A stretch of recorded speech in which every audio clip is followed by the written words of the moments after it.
I have recommended that you consider a cervical disc replacement for your cervical disc herniation.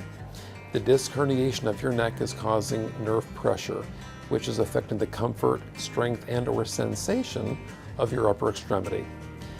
This procedure will be performed through a front-side neck approach, typically the left side, where I will access the disc that's herniated and remove this disc material.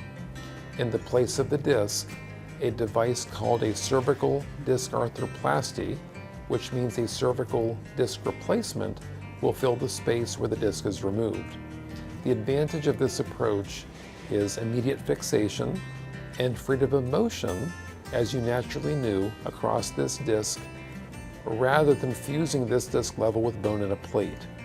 This is an advantageous approach for a younger patient with general health of the adjacent disc, which has not shown significant degeneration, and will help to preserve the disc health of the adjacent levels by minimizing stress from having a fusion of the level of involvement.